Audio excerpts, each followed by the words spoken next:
incredibly fortunate to have Kate Silverton with us this morning, journalist, children's mental health advocate, and author of the best-selling book, There's No Such Thing as Naughty. Kate is going to chair a session with our panel of 5 A Better Start directors as they discuss the complexities of poverty when supporting young children and families. Thank you, Kate. Over to you. Well, thank you very much. Thank you to David Francis, and welcome to all of you. Excuse these, I've got building work going on next door, so I wanted to be able to concentrate. It's really good to be here. Welcome to all of you joining. I've been having a quick peek, so a quick shout out. This very, very important Better Start event today. So a quick shout out. We've got BRIC, Lincolnshire, Thrive at 5. It's an organisation I know well. Of course, small steps, big changes. Fantastic work you do. All of you at A Better Start. St John's Foundation for Baby Sake Trust. Very important trauma-informed work that I know so many of you now implement. Bernardo's, Isle of Wight, and Escape Intervention Services on my old reporting stomping ground of South Tyneside. A welcome to all of you, all those I haven't mentioned yet. We want to make this session as interactive as possible. I'm going to try and keep an eye, if I can, on any questions that come in and try to fit in as many as we can. It's so important, as we know, a backdrop to the announcements made by the Chancellor yesterday. It's really fitting, I think, to have that video to start, serving as such a powerful reminder of the human stories behind the headlines. We are going to discuss then in this keynote session the experiences that so many families currently face as a result of this significant financial challenge. We also must recognise that this sort of backdrop has been ever thus, sadly, and we are working so hard, and this is what we want to do in highlighting the work that you do really at A Better Start, in really helping to raise awareness in that recognition of the critical importance of our children's earliest years, how they shape the adult that the future generation becomes. So some of the key messages that I drew from watching the video, at least: the power of community in coming together, the value of human relationships, always highlighting, as if it were ever needed, that it truly does take a village to raise a child. Perhaps we might reframe it today and how much it helps when we have A Better Start and the NCB supporting us too, because the partnerships that we're going to hear from really are doing such a vital job. And I'm delighted to have been asked to facilitate this first session. It is in our shared experience that I believe we can affect change. I include myself in that process now. This feels like my family. Many of you might not be aware, but I've retrained. So I still consider myself a journalist, but I changed career a few years ago to retrain as a child therapist. And I now volunteer with children at a primary school in London. It's work I absolutely love, and I'm sure many of you will be familiar with in terms of the sort of deep therapeutic interventions that we can make in therapy. I was also inspired as a result of my training and as a parent with 2 young children to write my book, There's No Such Thing as Naughty. Written as a result of working with a lot of families with the charities that I have been working with for more than a decade now. Because I knew, when I was a mother, I needed support and advice. As a journalist, I was so lucky to have access to world leaders, from psychoanalyst Professor Peter Fonagy here in the UK, or Dr. Bruce Perry, they're both gods, Dr. Margot Sunderland, also here in the UK. So I was able to do a lot of the research that I know all you will be familiar with, but finding the answers to those questions: is this normal? So looking at the neuroscience, I was then blown away by what I learned in terms of the importance of our earliest experiences, how our brain is shaped by those experiences from conception through to 5 years old, and of course beyond. But this is the critical period that I know we want to raise awareness of. I felt it was too important not to share. I sort of conceived this very simple metaphor to explain the science of how our brains develop, and it's helped me to parent my children, and I'm delighted to say and proud to say it's helping parents around the world too. So as I say, I'm delighted to be here today. I speak as someone with lived experience of significant trauma in childhood, so it's an area that I'm very familiar with, and I work with great depth now. Added to that, of course, the incredible challenges imposed by the current financial crisis. As I've said earlier, it's You know, we're seeking to reduce the inequality, but the past few years have certainly compounded that disparity that has sadly ever been thus. So this morning, then, I'm going to ask the ABS directors about their experience of the last few years, what they're doing to support families, and what we now know, and as David said and Francis, about the evidence base that tells us that sort of significant importance of the early years in shaping our children's brains, how they develop, their physical, their mental health, and how that's being affected by the challenges that so many people are facing today. We will also look at the importance of the support given by ABS partnerships in terms of prevention and early intervention. And we're going to set some context then to the work of the partnerships to sort of throw forward then for the breakout presentations following this session, which are going to focus in on 3 child outcome areas: speech and language, diet and nutrition, and social and emotional development. So let's begin, and I'll ask our panel just to give a quick introduction to themselves. We've got Sophie Woodhead, who's speaking on behalf of LEAP. We've got Tara Poor, Alex Spragg, Claire Law, and Carla Capstick. And I just want a quick 1 sentence hello from each of you, and a little context to the work you're doing.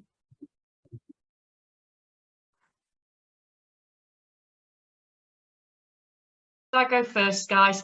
Hi, my name's Carla Capstick. I'm the Programme Director at Small Steps, Big Changes, which is Nottingham's A Better Start partnership. I'm really pleased to be here today and to share the learning that we've been doing. We've been commissioning a whole range of different services, approaches and activities with both statutory and voluntary sector partners that predominantly have been co-designed by our local parents and are evidence-based in Nottingham. Thank you. Let's go, Alex.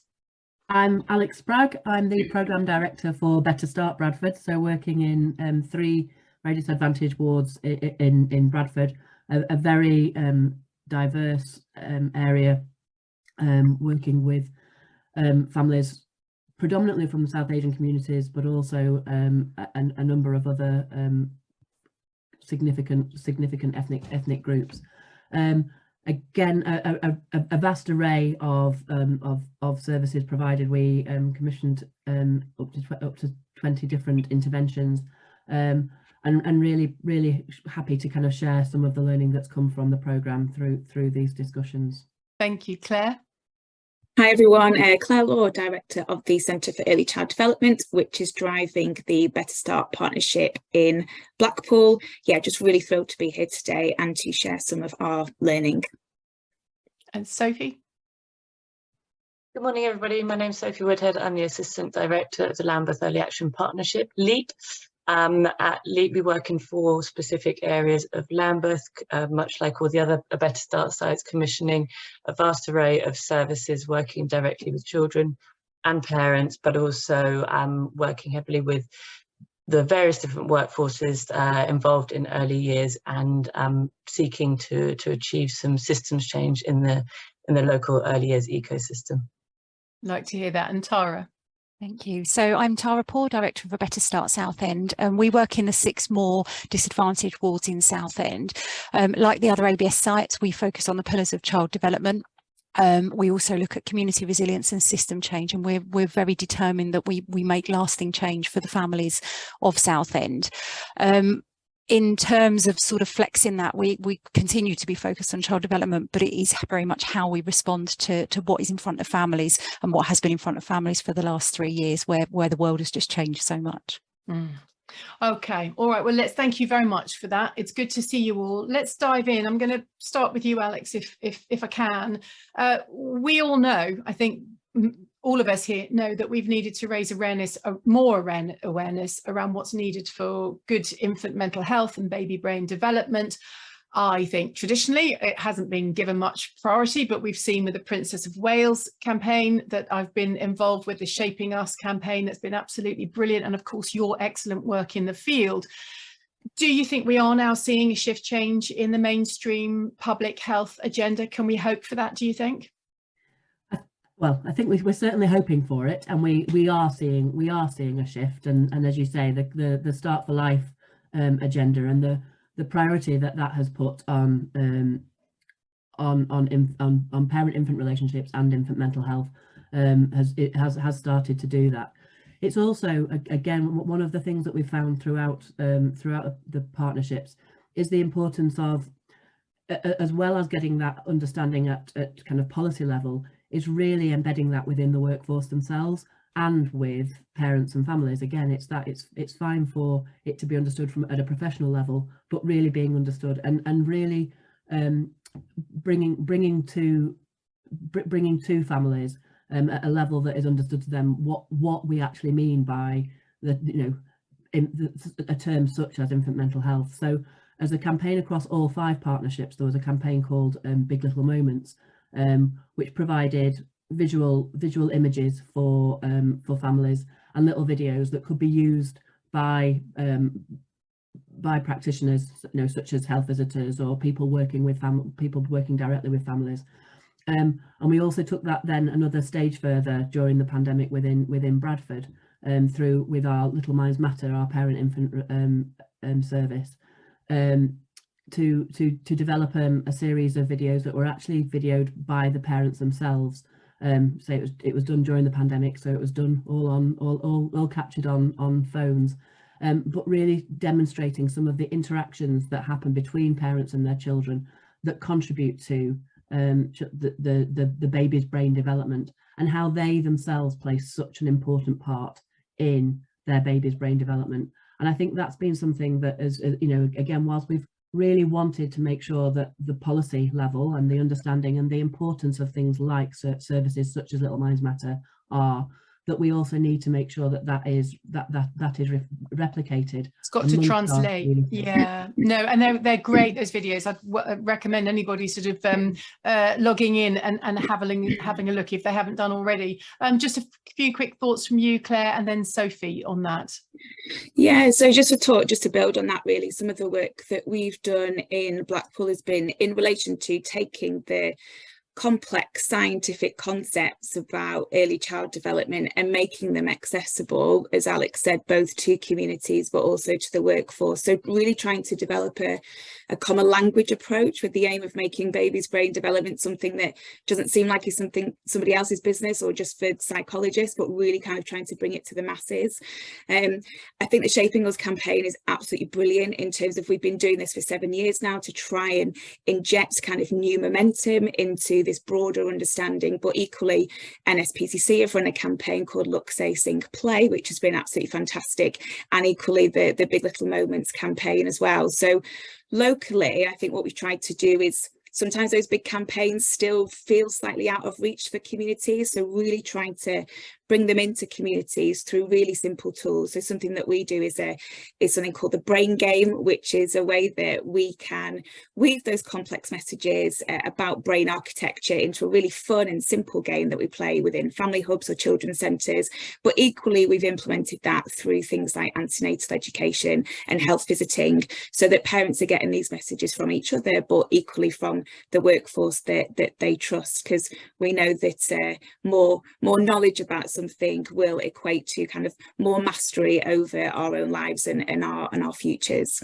Yeah, more agency. I'm trying to keep a little eye. If I'm looking away, I'm making notes. Claire has just put the Big Little Moments link, and I'm sure she'll be doing the same for the others. Thanks, Pamela Logan, for the shout out about the book. That's lovely to hear you've read it. And where are we going to go to? Yes, Sophie, just a thought. Yeah. Yes, absolutely. So I think from the LEAP perspective, we've been implementing a service called PAIRS, a parent-infant relationship service.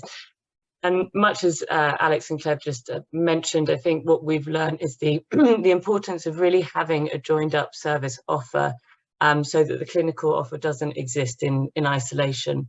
And what I mean by that is having a universal and preventative offer for all parents and caregivers, which promotes secure attachment, responsive caregiving, whilst also simultaneously offering the opportunity for peer support mechanisms linked to that clinical offer, which obviously provides a more intensive support to parents and caregivers in the early stages of parenthood and in infancy.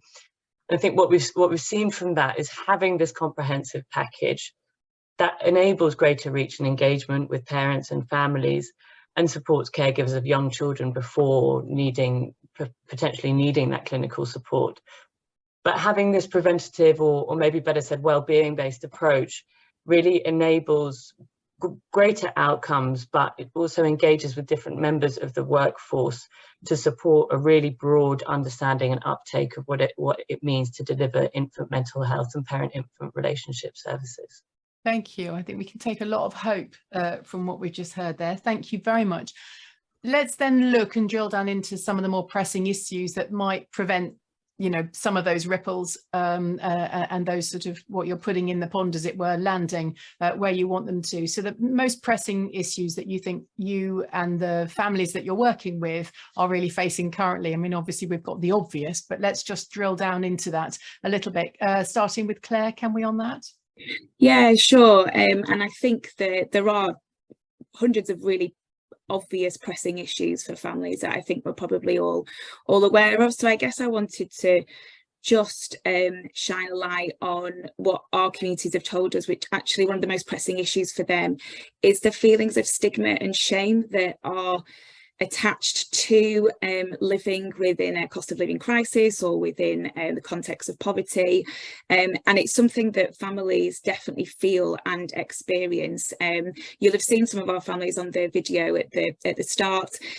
Clearly there was a sense that we're still too much directly trying to link poverty with neglect, and something that they shared with us were actually, you know, in lots and lots of cases that's not the case.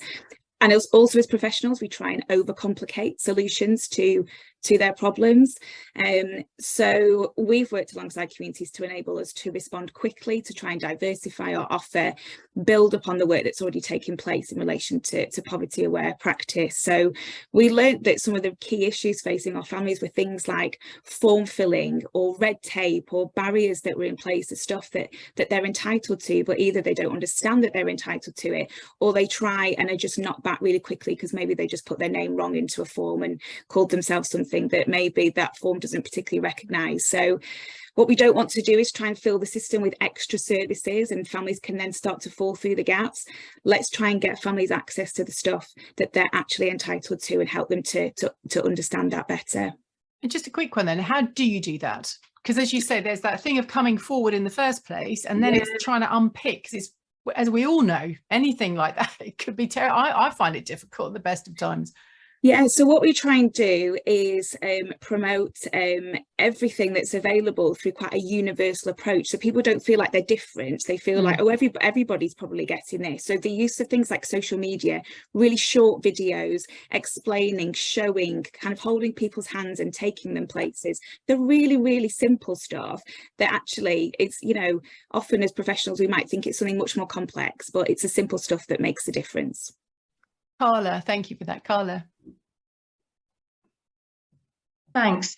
I think, yeah, the one thing that I just wanted to touch on was that the Better Start programmes were obviously set up in areas that were already facing a high level of need, I guess, in terms of some of those barriers for the children to reach the full potential. So I think one of the things that we've reflected on is that although, yes, we absolutely have a cost of living crisis and we are seeing more children and families impacted by that, some of what we've fed back from our families is that it's just feeling like things have got worse. Things were, you know, already not in a, for some families, not in a great place. And what we've now seen is that this has really amplified that and exacerbated it and just made it far worse. Totally agree with everything Claire said in terms of making it easier for families to access services as well. But we have seen through one of our paid peer workforces that we've developed in Nottingham called the Family Mentors, a real increase in referrals to things like food banks, to debt advice, to housing advice, benefit support. So there's just some of those real basics, families having to make decisions about whether they heat their home or feed their children. And as Claire touched on, that can lead to real sense and feeling of stigma and that they will be judged. And I think what's been really special about the Family Mentor Service, because they are a paid peer workforce, they are pulled from that community. We've seen that their families are far more willing to talk directly to those family mentors because they trust them. They know that they understand what it's like to kind of walk in their shoes. So therefore, those referrals have been happening. And that's key, as Claire's touched on, that people access what's already available. The other bit I just wanted to quickly say, and this builds on what Claire said as well, is in Nottingham, like Alex touched on, we've got quite diverse communities in some of our wards. And what we've done there is make sure that in order to support those families that have English as an additional language, we've looked at how do we make sure that the information is getting to them in the first place. So how have we supported with either having a really diverse workforce that speak multiple languages, Again, I'll go back to the family mentors. I think we've got one team where there's 12, 13, 14 different languages spoken by that workforce across a team of 20, 30 staff. But equally, we've done a lot of work around translation and making it really easy for families to understand, not huge swathes, but just short, sharp information, again, making sure people know what they can access that's already there in terms of support and advice. And I think it's really important. So I'm watching again the timeline. I'm also keeping an eye on the time. So Tara, I'm going to leapfrog to the next question with you, if that's all right. But just in the interest of this ripple effect that we want to create, if we can get those links on there, because all of these things, you know, in terms of that translation, I'm sure that will be really useful for other services, other organisations that we know are with us today to be able to tap into as well and benefit from. So do really make the most of these resources that that the partnerships are using. Let's just pick up, because I was just sort of thinking about Claire, I think what you were saying about using social media, and so Tara, can I pick up with you then, because I guess you have to be creative in the way that you're supporting young children and families as well. There's been the excellent work with the Small Steps, Big Changes, and just talk us through some of the creative approaches when money's tight from your side as well, I guess. How do you creatively meet the needs of vulnerable children and families? I think as a programme, it's for us continuing to work alongside our parents, listening to them, using the various platforms and contacts that we have to really ensure that their messages are getting through to policymakers, that they continue to inform local decisions, and we hope that where local decisions are being informed, regional and national can be.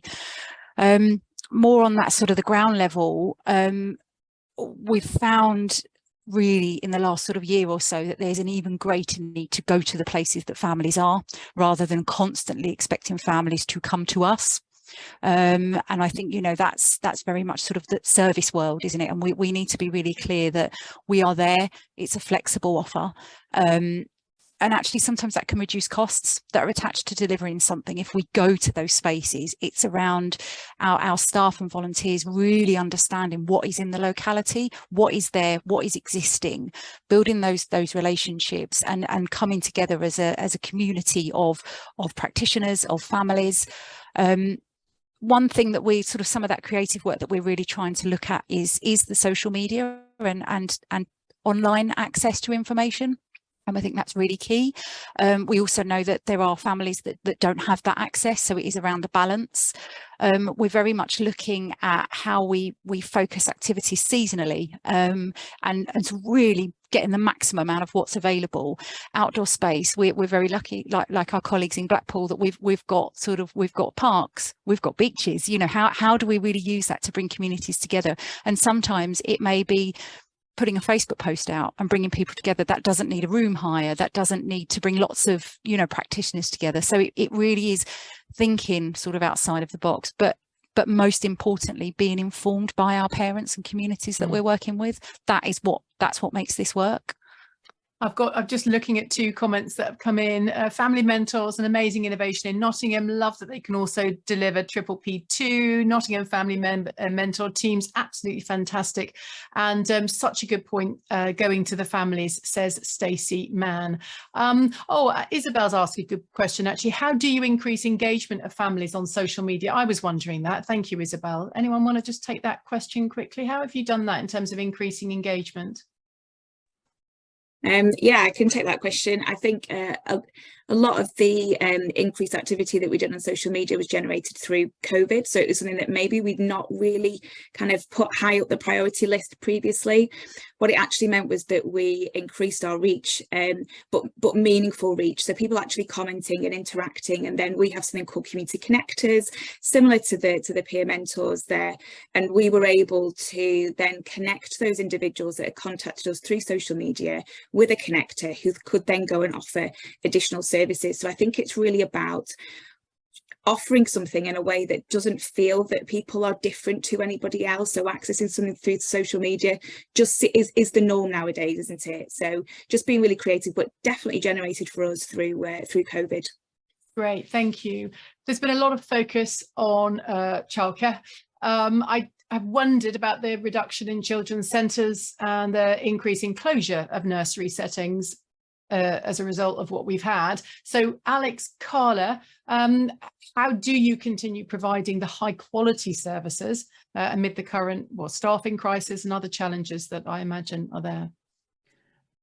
There's no getting away from the fact that obviously the benefit that the lottery funding has brought to the communities that we're working with has been investment at a time when actually there's been disinvestment in those services that surround us, and it has created challenge for the delivery models that we've had. So we were all established with a children's centre model that again has been impacted.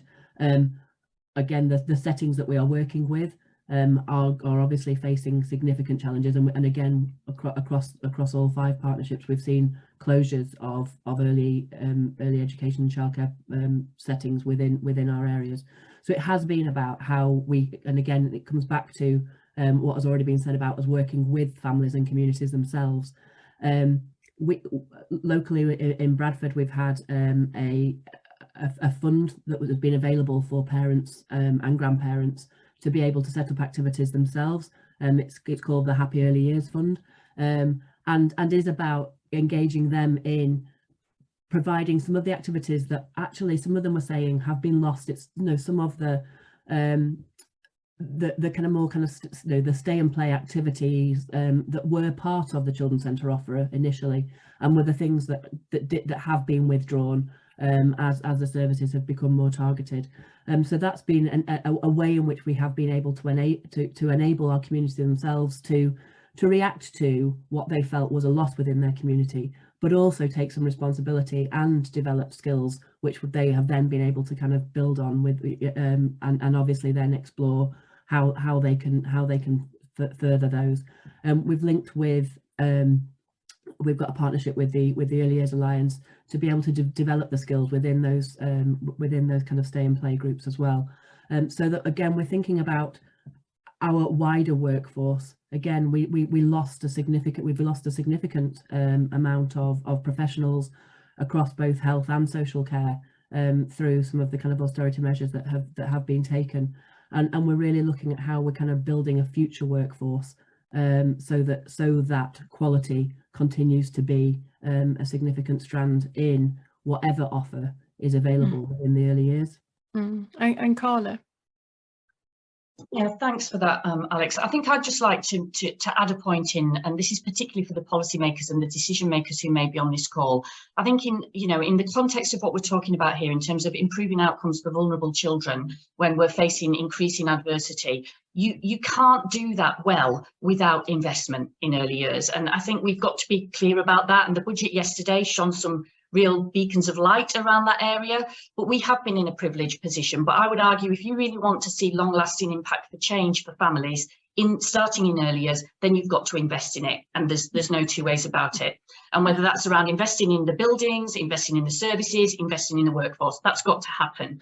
But when you are facing a position, unlike us, where we as Alex said, we've not been immune to this. It's affected us as well. Our partners haven't had that funding. We've been a programme that's held that. We have looked at other creative ways to look at how we support. So we have done different models around workforce. I've touched on the family mentors already. They're a paid peer model, so very much pulling from the community support with local employment opportunities as well. 77 new roles created there. We've also been working with our maternity trust to look at, because we've got a national shortage around midwives and Nottingham are facing some additional challenges in this particular area, how do we start to bring in apprenticeships? How do we get people in to do the roles that midwives don't need to do? So some of that public health messaging, some of that work directly with families, focusing on public health outcomes, smoking in pregnancy, diet, nutrition, support during that period. So we've done quite a lot of work on that as well in terms of maternity support workers. Trusted relationships are really important though as well, and I think one of the other innovations that we've seen locally is we've looked at kind of empty spaces as well. The high street's been impacted significantly due to COVID and due to the cost of living crisis and kind of reductions there. So we're starting to look at how can we use those spaces properly where we're maybe seeing a decline in other areas. So again, we've got a fantastic new innovation called Room to Play. I haven't managed to send the link through. I will do for colleagues on the call, which is about bringing people into an empty shop front and providing services from that. And it's been a real it's an early innovation, but it's been a real success, and it's brought extra capacity into that shop, the high street, as well as providing services for families as well. We've also had, and I know you need to move on, Kate, but we've actually had our parents want to step into this space. So, and I know other sites have had similar areas where parents feel really passionate about this. They're really interested in what else can they do as their child's first, educator and advocating for their communities. And in Nottingham, we've got a group of fabulous parent champions who work with the programme. They wanted to really tackle oral health and support around that area. And they all trained as tooth fairies locally in the city. And they were hoping to do work with schools that was impacted by COVID, but they've still got that training. And I think there is more to be pulled on in terms of volunteering and how we can support parents and empower them to do other work in their communities as well. Wonderful. And I'm just keeping an eye. We've got lots of people. Natasha, Healthy Little Minds in Nottingham, says the room to play space is amazing. We're so lucky to have it. Beth says, love the sound of all that joined up innovation. Carla. Lisa, thanks for the shout out for our maternity support worker apprenticeship project. Carla. Jill Gray, also on the social media side, she says they're in Wallsend, they've made contact with the admins of other social media pages, and then they share everything they post. And she said that's given them a really wide reach and new members. And Blackpool Health visitors also encourage parents to follow Better Start on social media. And she said and Alison says the HVs then see all families universally. So a lot of good work here, a lot of ripples going out, which is fantastic. Can we talk about then the opportunities and challenges? We've got 10 minutes left in terms of engaging policy development, such as family hubs and how ABS sort of supports that really. So let's do a quick run with Alex, Claire and Sophie before I squeeze in our last question where I want to kind of look forward to what next. But let's look at that first, sort of those policy developments such as family hubs. Alex. Again, I'm going to talk a little bit more about wider policy, because I think colleagues are going to talk about family hubs and Start for Life in a little bit more detail. There's been some opportunity for us to bring particularly babies, children and families into policy thinking locally. And one of the ways we did that was through our Better Place programme, which was a capital programme funding improvements in local parks and public spaces to really make them more young children and family friendly.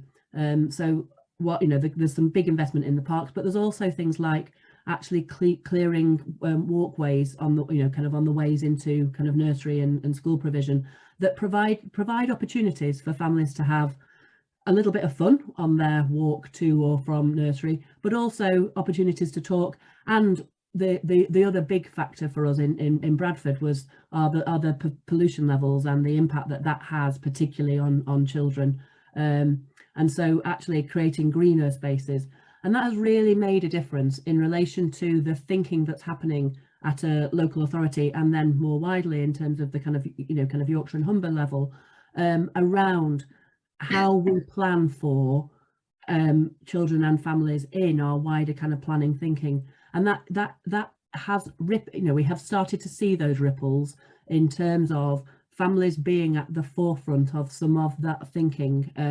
So it's saying, I'd say colleagues will talk much more about some of the direct policy elements, but I wanted just to share the fact that it's really important that we have raised the profile of our youngest children, and particularly babies.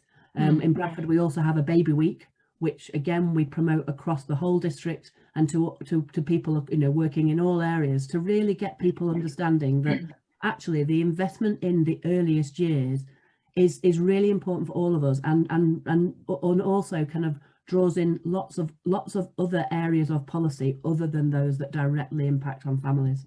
Thank you. Claire and then Sophie. I'm mindful we've got 7 minutes and I've got one more question, so sorry, I'm going to try and, I don't want to rush you, but we want to keep to time for everybody because there's lots more important sessions coming up as well, but off you go.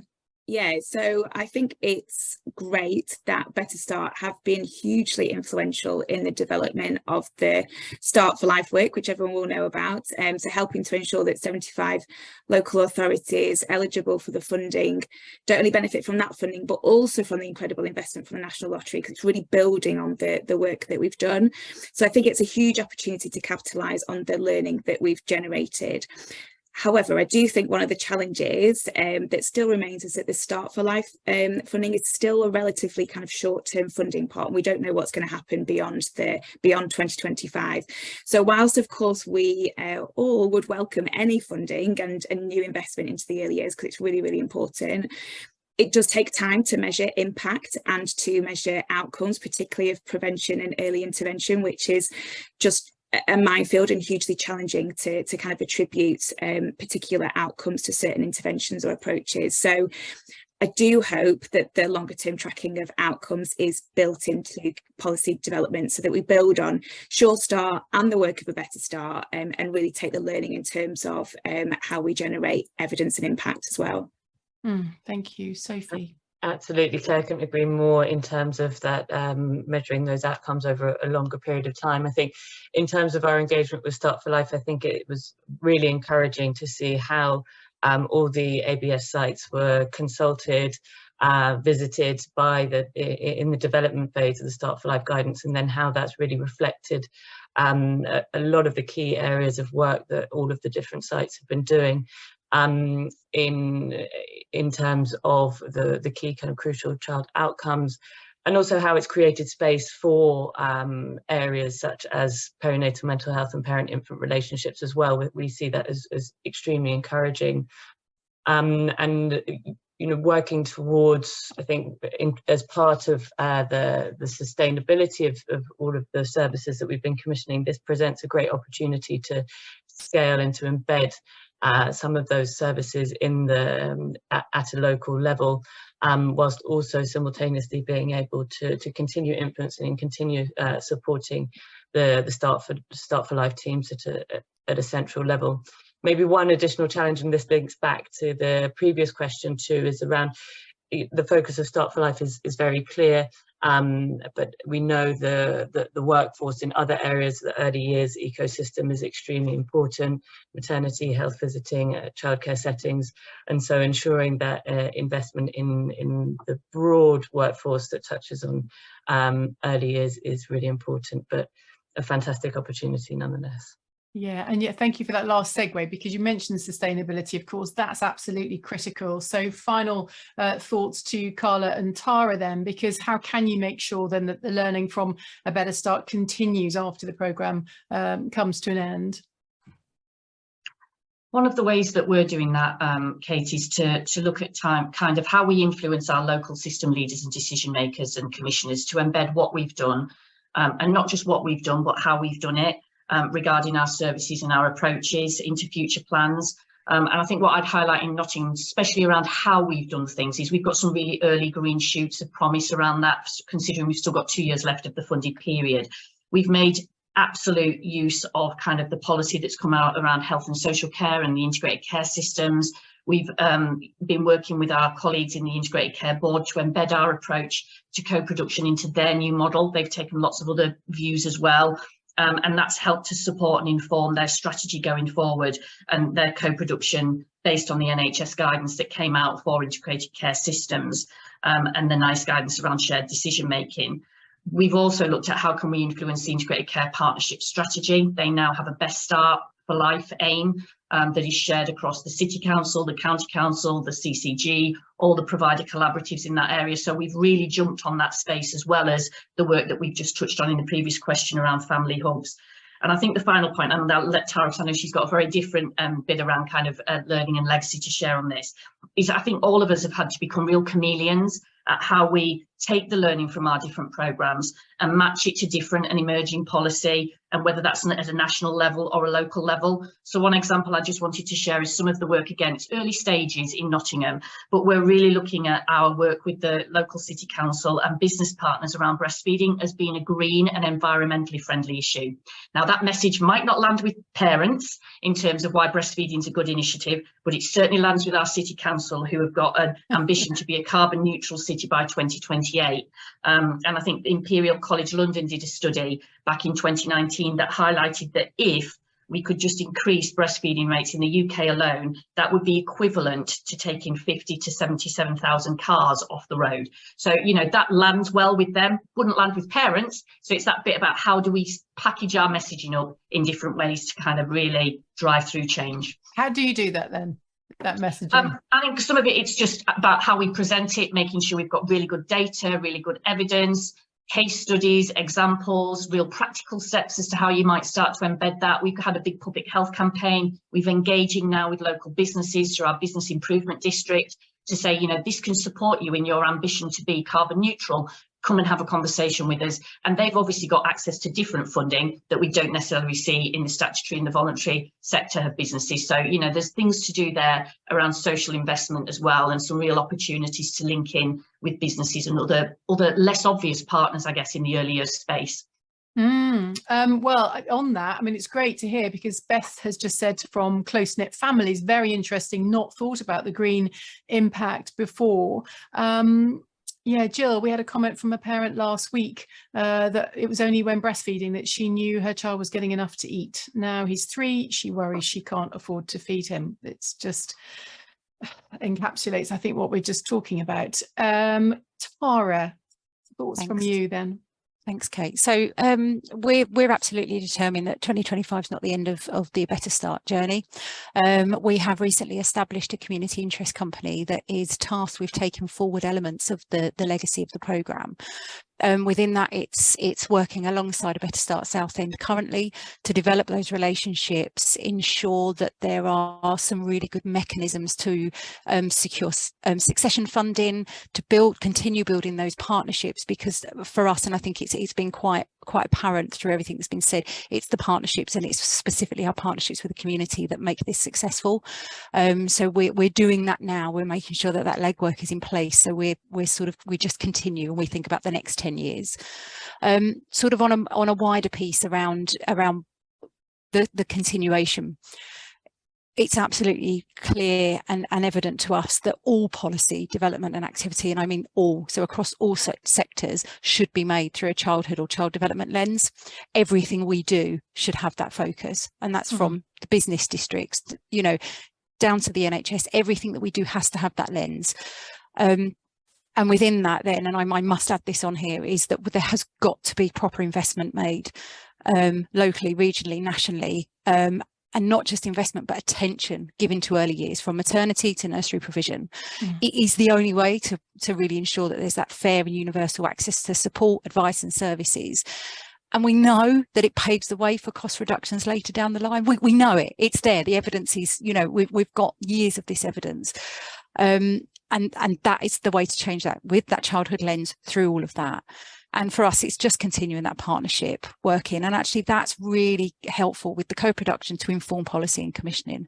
And it's sort of wrapping all of that up, but ensuring that we don't give up, and that we keep fighting for this.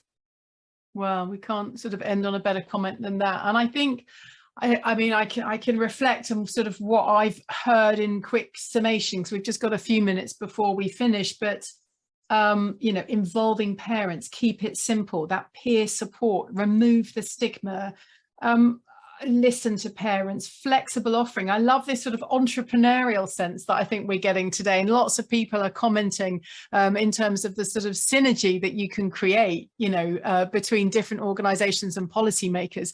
I think all of us, I mean, my job now, and I sort of wear a journalist hat and also sort of this hat now in working as a mental health professional, this is my life's work, as I know it will be all of yours, in terms of we have to get this attention where we've had all this research for decades that have been telling us this, you know, to really, and I have to say, and I don't want to get political about the yesterday, but it's just, you know, we've got to put the child's, I think, what was your expression there that you just said, Tara? Everything we do should have a child development lens.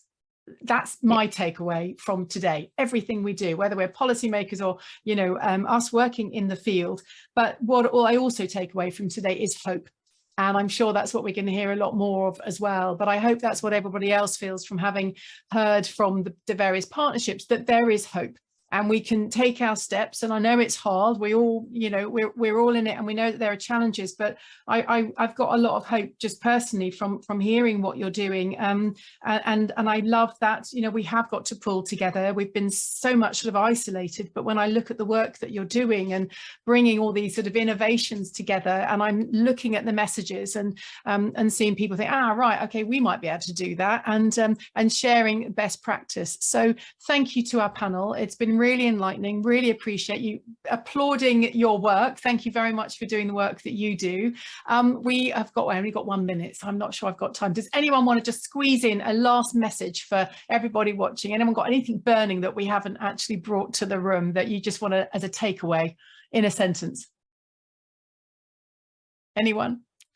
Yeah, just really quickly, I think when we go out and talk about a better start, a lot of people say, well, it's all right for you because you've had all this investment, so you've been able to do this. And I think, to be honest, that was probably true at the beginning of the programme. I think 7 years ago, the money got people around the table. Now what I think is getting people around the table is because people know it's the right thing to do. Yeah, it's the right thing to do. There we go. Right, I think I'm handing to, look at that, on time. So you've still got my old journalist hat on. On time, we're going to hand over, I think, to Frances. I'm going to wish you all well. I'm going to try and duck in. I'm writing book 2 at the moment, so I'm sort of in a bit of a fog, but I will be having you on in the background because I'd love to hear more. It's been a real delight this morning. Thank you so much for your company. And I think I will hand you back to Frances and have a very good rest of your morning. Thank you.